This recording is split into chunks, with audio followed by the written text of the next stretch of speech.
Good night, guys. Welcome to Canute Consulting Live, a knowledge based platform focusing on sales, business news and trends, technology, cybersecurity, and public relations. We're streaming live tonight from Facebook, Twitter, YouTube, LinkedIn, and Twitch. We want you to tell us where you're streaming from tonight and to be very active in the chat and comment section. If you're not familiar with Canute Consulting, we're a full sales services consultancy company providing support for customers in the Caribbean and North America. We provide services such as gap analysis, sales strategy, business development plans, sales training, talent optimization, sales manager as a service, just to name a few. For more information, you can reach out to www.canuteconsulting.com for more information on who we are and what we do. So tonight I am joined by some very esteemed guests tonight. Tonight's stream is around the importance of mentorship and coaching.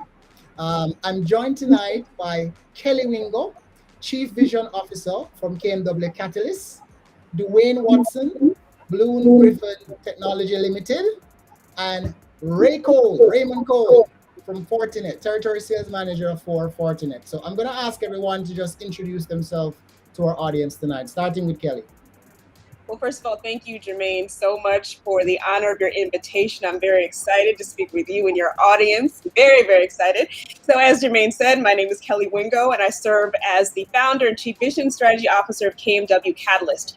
So how I would describe myself is I am a workplace entrepreneurial culture evangelist and leadership development strategist. So that's a lot of words, right? So basically what that means is my consultancy is a boutique leadership development consultancy. And we work with companies, human-centric companies, and unselfishly ambitious business leaders on entrepreneurial culture and mindset, that ownership mindset. And what does that do? That increases employee engagement and innovation and customer satisfaction, as well as revenue. Because if you have employees that hate their job, don't you think your customers will know that too? So really helping our clients to adopt that entrepreneurial culture and mindset to get more revenue and to have better clients. In the ways we do that are a couple of ways. One-on-one coaching. I am a certified professional coach as well as my team. As we also help with hiring practices, workshops, training, and things of that nature to really ingrain ourselves in the culture of the workplace and really transform the business experience into the human experience.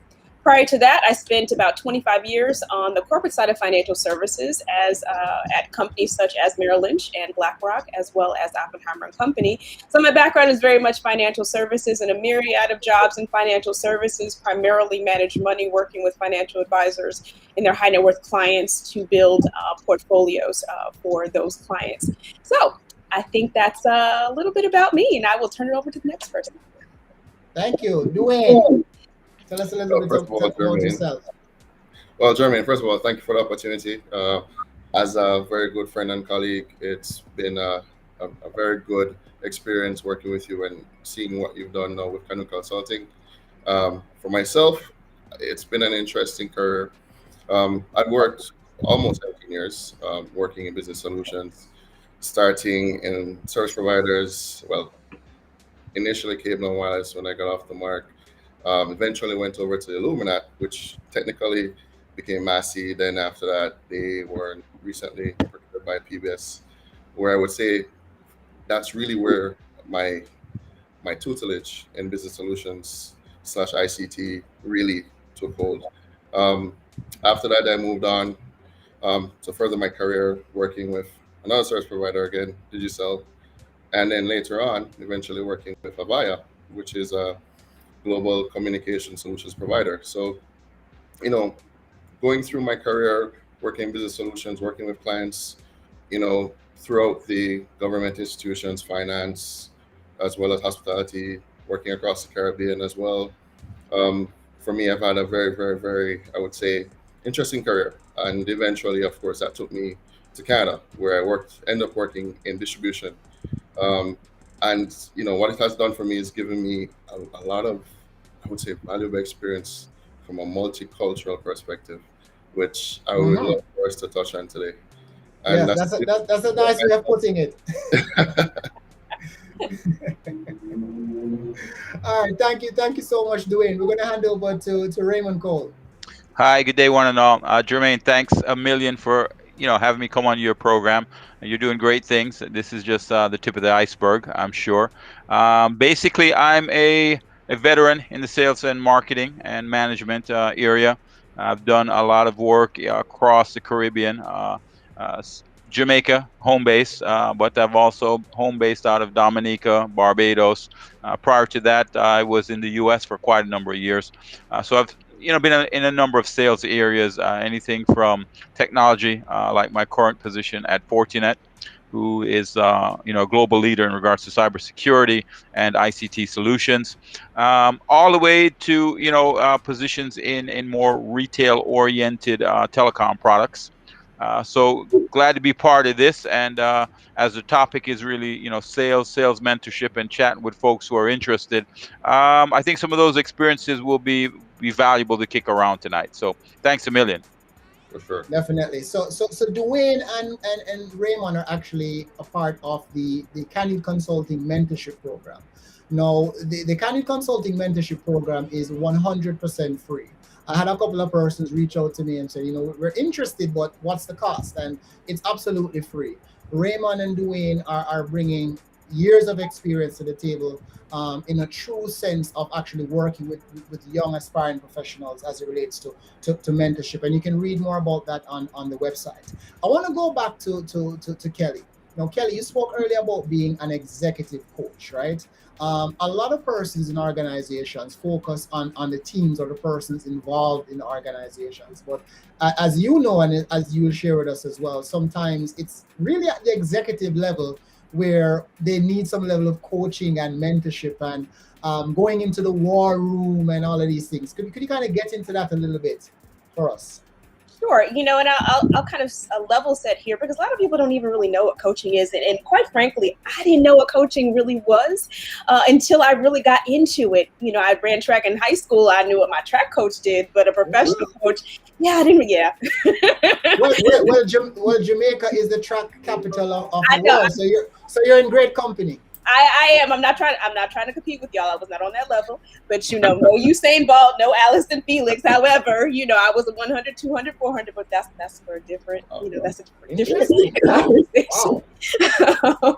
But anyway, that was the type of coaching that I knew about. I didn't really know much about professional coaching. But really, when we talk about coaching, the essence of coaching is helping the client excavate solutions from within.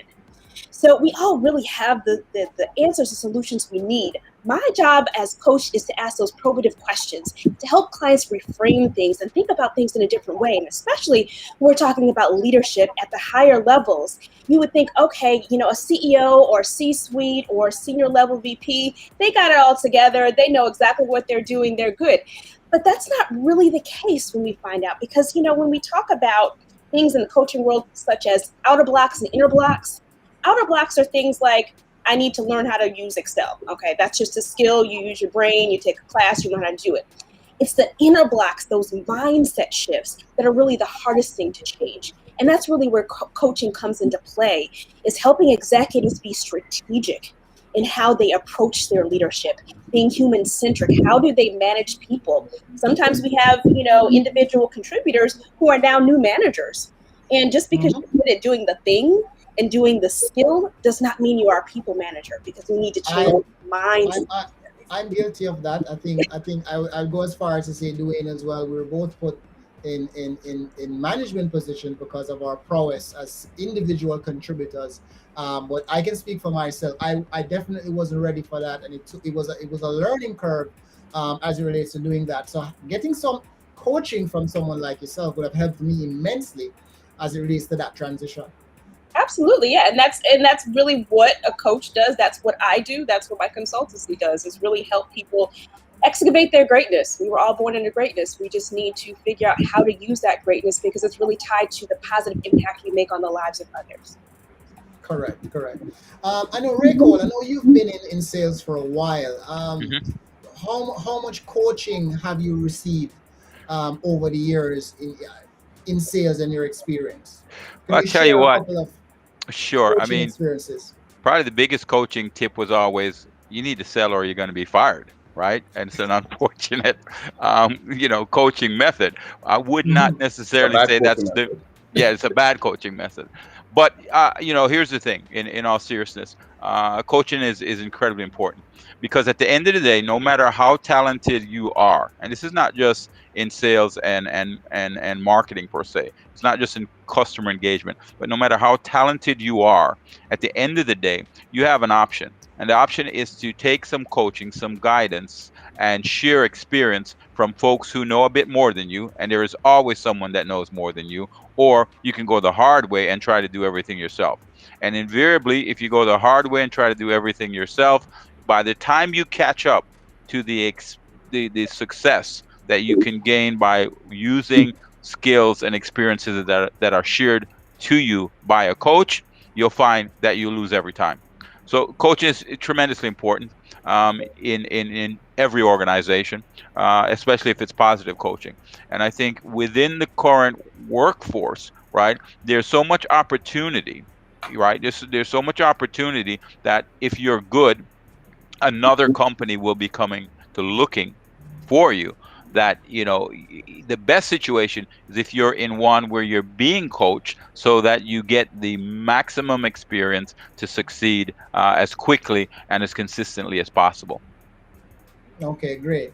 Dwayne, why do you think, in your personal experience, persons do not like to be coached? I've had situations because I work now as a sales consultant, and my job is to go into organizations and focus heavily on the team, personal development plans, sales strategies. And what I've found in my experience, my limited experience so far as a sales consultant, is that some persons are genuinely not interested in being coached, in being mentored, in learning and evolving. Um, why do you think, from your personal experience, Dwayne, why some persons actually push back on the coaching and the guidance that you provide them? So there are two sides to this, two main sides that I personally think are relevant to why that occurs. Number one, it starts with ego. People, Yeah. especially our proud people, don't want to admit if they have a shortcoming in terms of knowledge or awareness.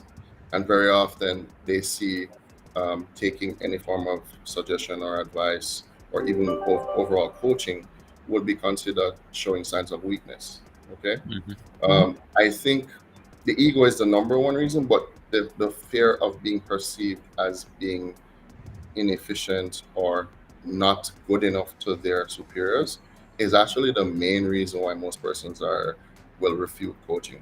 And for me, what I've found is that is very helpful is when you can get coaching external of your work environment, it's sometimes can help to break that barrier down, because if there's a trusted person, and bear in mind, it does not have to be someone who is in your organization. It could be someone who has a lot more experience than you. Yeah. I'd recommend that, right? And someone who also understands the importance of, conveying their experience and knowledge in a productive way. Very often that is also a challenge. But I would say yes, fear, the ego, of course, and fear of being perceived as unquote an ineffective employee. So Kelly, as a vision officer, as a chief vision officer, and as someone who probably has come into this situation many times, how do you how do you get over that hump? How do you get over the challenges that may come with somebody having an ego? Somebody does not want to be perceived to be inefficient. How do you kind of get over that barrier? I mean, first of all, in order to make progress in your own life, and this goes for everything, you have to be willing to do it. You've got to be open to it.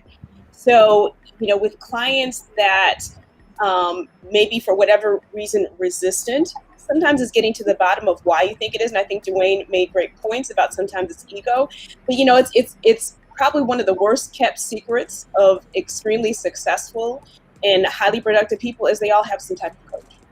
They all do. Yes. So when we were talking about sports Hmm. coaching, nobody's is looking crazy if Usain Bolt's got a coach. Of course, but he was Mm-hmm. the Yeah. best Yes, he in the does. world. So why is it okay in that sense, but you don't see having coaching in your career as something that's important because you know everything? Because if you know everything, we'll just go ahead and do it. We all need, as humans, need a little bit of help. And really, coaching is not necessarily telling you how to do it, but helping you find your own journey and your own Correct. strategy. And I think that's where the confusion is sometimes, thinking, well, somebody's going to just tell me what to do. No, the coach is supposed to help you find that thing that is only uniquely you. One in 7.5 billion people on the earth. What is that thing that is uniquely you? So that's one way of really talking about getting to the crux of why do you have this resistance. Yeah, so I did some research, and there's something I found which I want to share with our audience, right? Some common problems with mentoring.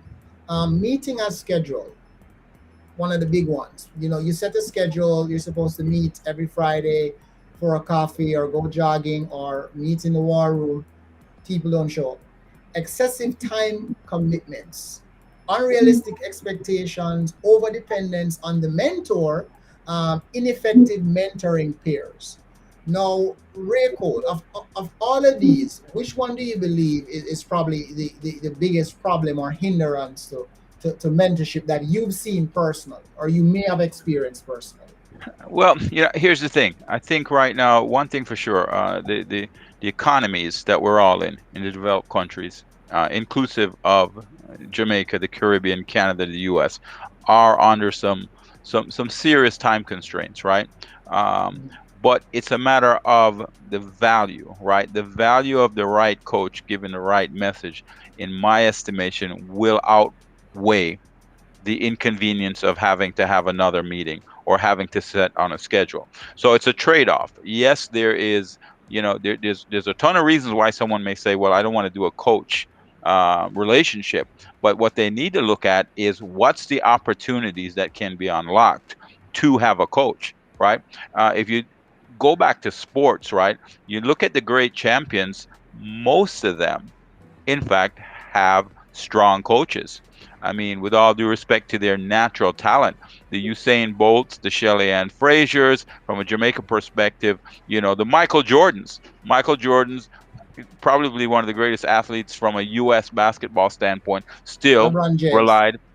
Right, exactly. So you have these highly successful people, and they recognize, even with natural talent, they can move it to another level by having the right influence, the right coach. So I think it's a matter of, yes, there's a million reasons why someone may not want to engage with a coach, but they need to check it against the million and one reasons that are much more positive of having a coach. So what you're doing with your program, Jermaine, is definitively something that can help people unlock those positives. And I mean, Definitely. within the organization I'm in right now, I've got a coach. Fortinet Mhm. is big on learning and development.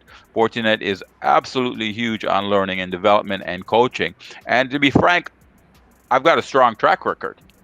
And at the same time, I still recognize it's more positive for me to engage the learning and development at Fortinet, the learning and development coaching that's available to me, than saying, well, guess what? I've done this for a while, so my ego You is don't too need big. any coaching. Yeah, yeah. No, Exactly. coach is And, absolutely critical. and I want to share something with the audience, just to stick on the sports analogy. So, I think Dwayne would know this fact. So I'm from Calabar High School, Kelly, which is a big track and field school in Jamaica, and I actually work as a part of the management team. And most of my evenings after work are spent at training. And I can tell you, a lot of athletes that win gold and perform very well at our annual Boys and Girls Athletics Championships, which is like the Olympics of the Caribbean. Those are the persons who are always early to training. Those are the persons who listen definitively to their coach. Those are the persons that work the hardest. So a lot of persons see the success story at the track meets and Boys Athletics Championships, but a lot of persons don't really see the training and the coaching that comes behind that. We have somebody on Michael L. Ennis on YouTube say it's never too late to learn and improve on your craft. That's a great point. It's never too late to learn. It's never too late to improve. It's never too late to evolve. Um, I want to let you know that Dwayne, although we're around the same age, was actually a mentor to me at one point in my career. I was transitioning from one side of sales to the other side. And I looked at that team at the time and I said, who's the top performer in that team? Who's the person that I want to be? I want to be that guy. And Dwayne was that guy. And Dwayne took me under his wing. And within a year or so, he actually regretted that he took me under his wing because I learned so much in the 1 year and really became somewhat of a challenger in terms of the numbers. But everybody needs a mentor. Everybody needs somebody that they can learn from and that they can evolve from. And a lot of persons don't seem to understand that to be great at sports, in sales, in whatever you do, you need a mentor, you need a coach. There's a Absolutely. couple of other people that I can name as well, but I'm not gonna get too long-winded on our stream tonight. But I've had mentors at every point in my career, and I have mentors now. I'm running my own business, and I've never run my own business. So what do I do? Speak to other business owners. Kelly and I had a conversation a couple of weeks ago where I was getting advice from Kelly because she's had her business for 4 years. I just started my business in January of this year. There's a lot of value in having a conversation with somebody like Kelly who's been running her own business for 4 years. There's a lot that I can learn from Kelly. So I think that's lost on a lot of people in terms of the importance of coaching and mentorship, which is what we're talking about today, which is the subject matter of tonight. So Kelly, we're talking about your alma maters. One of your alma maters is the University of Michigan, which you are a career coach. Um, Give us a little insight there in terms of the typical questions that are asked and the typical advice you would give to students coming out of the University of Michigan going into the work world. Sure. First of all, go Blue, hail to the victors. That's mandatory that I say that, coming from being a Wolverine, coming from the University of Michigan. So, it's interesting that you asked me this question, Jermaine. Even expanding on the conversation that we're having, coaching is one way and mentorship is one way of evolving yourself. I also want to introduce the concept of having a personal board of directors, because I talk a lot to my clients about having a personal board of directors. Most of us know what a board of directors of a company is, right? So we have these advisors that help advise the C-suite as well as look out for the best interest of the shareholders. All right. So a personal board of directors does the same thing, except for you are the client and you are the shareholder as well. And they help you raise your stock price. So when we think about how a personal board of directors is constructed, it can be people like mentors inside your industry, outside your industry. I think Ray was speaking, or maybe you, Jermaine, were talking about. It doesn't necessarily have to be within your industry. Different socioeconomic backgrounds, men, women, different races and ethnicities, different ages, because you know what? We as humans work like kaleidoscopes, right? So depending on how the light hits us, we reflect different colors. So it's very important to have all of these people around you, who some might be challengers, some might be champions, some might be mirrors. Some people might say, all right, that's a great idea, Jermaine, but how about you think about it this way? Even it can be like your personal trainer or a therapist, or any number of ways. It can be your family as well. It doesn't necessarily have to be, because sometimes family relationships can be a little complex. But really finding that group of people that surround you and say, okay, Kelly, this is what you're really good at. This is maybe where you need some growth in, because they can help you with your blind spots. For instance, I was working with a client who was an accountant, and we were talking about this scenario, or this idea of personal board of directors. And I said, you know what? How many artists do you know? Maybe you should think about having an artist on your personal board of directors, because they see things in different ways.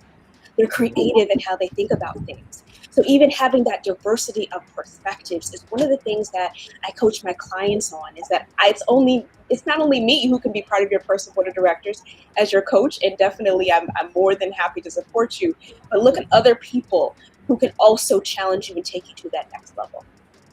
All right, thank you. For the persons joining, please, we want your comments, we want your questions. Look, I'm looking at the chat section.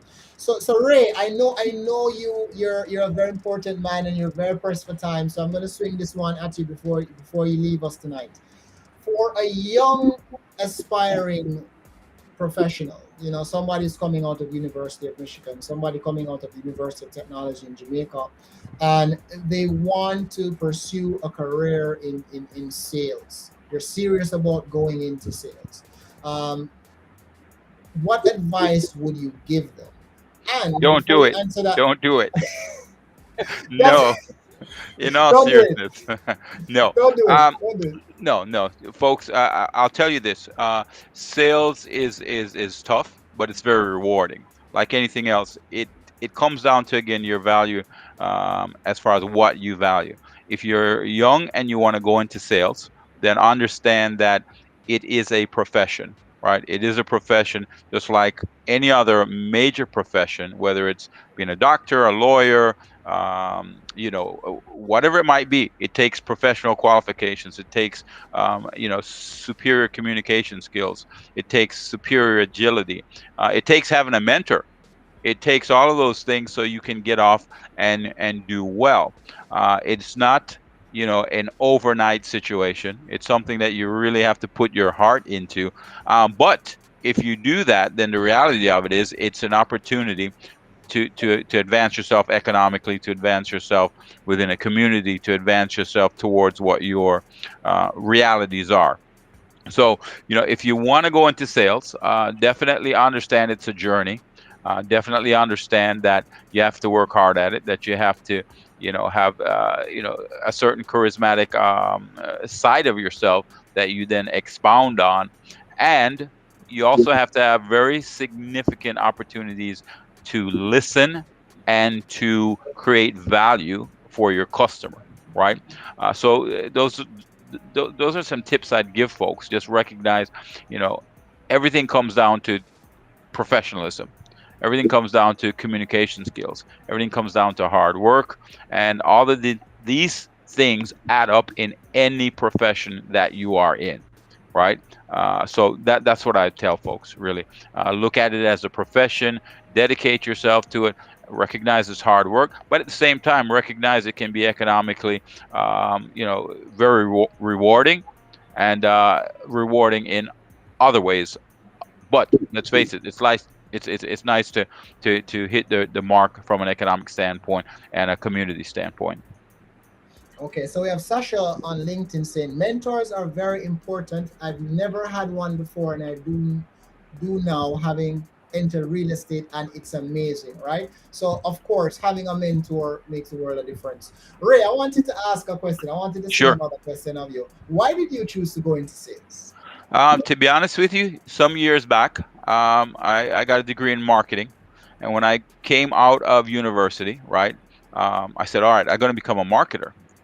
And the reality was at that time, the entry level positions for marketing paled in comparison to being successful in an entry level position in sales. And I've always been driven by economics, other things as well, but economics. So I found myself in sales, and then I got good at it, Mhm. and I got good at it, and I got better Very at it. good. So I And better pushed at it. ahead. Yeah.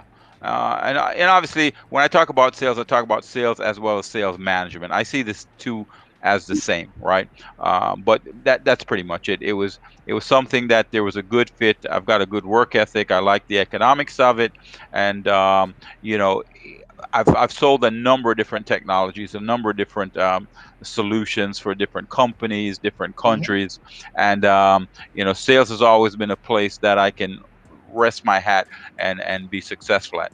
And let's face it, it's a nice opportunity when you know you're good at something.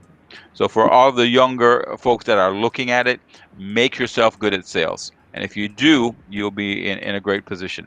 The world has a lot of challenges in front of it now, but there is always a company that is looking for a good sales and or marketing type person. They're always looking for you. You will not find yourself out of a job. And that's even respective of the new technologies that are coming up now, where someone says, oh my goodness, I've been working in a bank. Well, guess what? In 15 years or 10 years, working in a bank may not be the great opportunity that it is now. They're even speaking to the fact that, there's certain things within the medical industry that are in fact going to be taken over by more automated processes. But at the end of the day, the drill down on creating revenue for a company is going to remain human. You will be Okay. employed if you're a good salesperson. I agree 100%. And Michael Ellis on YouTube says, I'm starting an online business. I would love to get a coach mentor to help me with that. So, Michael, I can definitely have a conversation with you. And I can reach out to you to see how myself or anybody on the call tonight would be able to help you. So, Kelly, I have a question for you because I know you delve a lot in the entrepreneurial space a lot, right? Um, for Michael, who just said he started an online business, looking for some help, what advice do you normally give to aspiring entrepreneurs just starting out, like myself, by the way, and Dwayne to a lesser extent? What and Michael definitely in terms of the do's, the don'ts. Um, you know, what does it take to be successful as an entrepreneur? Don't be afraid to fail. Fail is not the four-letter word that you think it is. I believe FAIL stands for Fearless Actions Inspire Leadership. Because as an entrepreneur, you got to try things. You've got to do things that are different. You've got to do things that you personally have never done before. So you got to be brave, bold, and bodacious. Every day is not going to be easy. Nobody promised you there's going to be an easy road to be an entrepreneur. But if you have your vision and you have that seed planted in you, go for it. Do it. You're going to work hard. Some things are going to work well. Some things are not. But, find the help, just like we're talking about today. Find the help that you need. And the great thing about being in this day and age is that there's tons of things even online on the internet. Of course, you got to comb through what works for you and what doesn't. Everything on the internet, interestingly enough, is not true. It doesn't always work. But really taking the time to speak to somebody like Jermaine, he's got this great free program that might be for you. Not being afraid to just reach out to people and say, hey, my name is so-and-so. I admire what you do. Would you mind if we can touch base? Some people might say yes. Some people might say no. Okay, well, dust your shoulders off and move to the next person. But it's really about being fearless. And being fearless means, yes, you experience fear. You can't even write the word fearless without writing fear first. But going forward anyway. That's really a lot of what entrepreneurship is, and especially when you talk to like serial entrepreneurs that have business after business after business. Maybe some they sell, some fold, some other things, but it's really having that mindset to keep going. Even on those days when you're like, no, I want to quit and find some stable job somewhere, and then there's nothing wrong with that. But there are going to be days that you want to quit but keep going anyway. So that's the biggest mindset advice I would probably give to an aspiring entrepreneur. Definitely. So Michael said, I have a friend helping me, and the time he spent so far was short, but it was a lot to me, meant a lot to me. So you see, even a short period of time, even a conversation, I've learned. I'm a sponge. I can have a conversation with somebody in 5 minutes and learn a lot just from that 5 minutes conversation, by asking the right questions and pushing the person to kind of give me guidance from that perspective as well. So there's a lot to talk about in terms of mentorship and coaching. So Kelly and her company focuses heavily, um, and Michael said, I will definitely take. That's true. I'll definitely take those advice. Of course, we're here. Reach out to me. You can reach out to me via LinkedIn. You can reach out to Kelly via LinkedIn as well. This is Kelly's game. If you're you're doing an online business, but if you need to do something else, that's definitely it. But all right, so Ray Cole, Yes. we're going to bid you off, my friend. Thank you so much for joining us, Ray. It was a great pleasure of having you on tonight. All the best for you and your family, Absolutely. and try to have some fun while working in Miami. Absolutely. Okay. Thanks a million. You guys have a good Thank day, you. and definitely reach out to Jermaine and the program because sales mentorship is exceptionally important to you. Have a good day. Thank you. Thank you. Bye bye. Yeah, so guys, so we said a lot tonight, and I wanted to kind of come back to Kelly before we close off in a couple of minutes. Now, you have a YouTube, some YouTube videos called War Room with Jail. I think that's your alter ego. I believe, right? That's my alter ego. That's your alter ego, right? Tell us a little bit about what that is, and if aspiring entrepreneurs or companies out there may be interested in understanding what happens in the war room. Yeah, so a war room is people may be familiar with. It's where you strategize. I'm the chief vision strategy and visit Chief Vision and Strategy Officer of my consultancy. And you really have to be the CEO, the Chief Vision and Strategy Officer of your professional career, of your personal life, of everything. So War Room is really where you put pen to paper and think about, okay, I have this big vision, free from limitations, free from assumptions. Now let's come up with a strategy to get to the mountaintop, step by step. So the War Room with Jael, I started that probably about 2 years ago now, I think. And it was just kind of something to try. And it's just, a series and a collection of videos that talks about everything from entrepreneurial mindset or entrepreneurial mindset, which are employees that operate with an entrepreneurial mindset, to, who and when do you reveal your vision to? Maybe everybody doesn't need to know everything. Let's just be clear. There are some times when, you have to keep things close to the breast, especially if people are going to try and tear down your dreams, but you feel confident in it. So it can be things such as that. So I definitely encourage you to check it out. And just a little bit of background, Jael is actually a warrior in the Bible. My name, Kelly, technically means, it's Gaelic, it means warrior, lively, aggressive. So it's kind of like a different take on Kelly. So that's the reason for the alter ego, No problem. So Dwayne, on the Blue Griffin side, I know you're a technology guy at heart. I've known you for years, and I know technology is your passion. And you do a lot of consultancy on that side. Tell us a little bit about that. Okay, so essentially what I've done is actually decided to start a company with the focus of addressing needs that are absent or not being addressed currently within the Caribbean market as well as within the Canadian market. So from the Canadian side, I'm starting there. There is a huge gap when it comes to technology for I have to say this, but for Caribbean people. Many of the businesses on that side are brick and mortar, and there are a few entrepreneurs that are in technology, and there are a few that are in finance and banking that are very successful. But for the greater part, majority of those persons, they really have no use of technology in their businesses. So my focus has been to help them in basically achieving digital transformation, especially in a time like this, where there are so many businesses that have failed as a result of their doors literally being closed due to the pandemic. And as a result of that, one of the first directions and the first projects that we took on as Blue Griffin Technology was to create an e-commerce platform.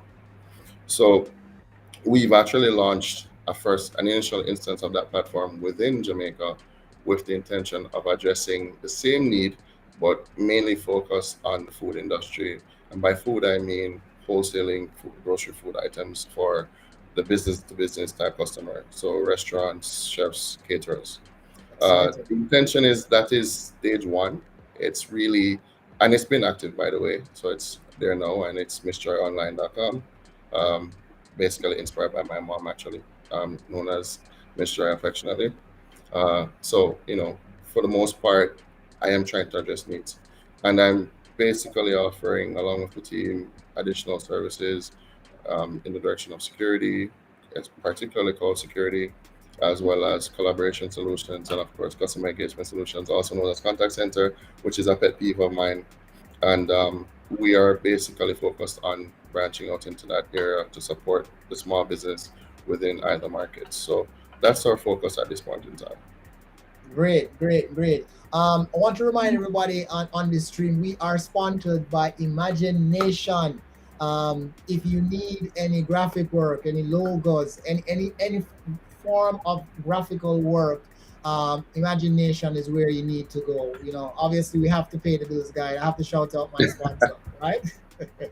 All right. So I think the talk tonight has been very stimulating.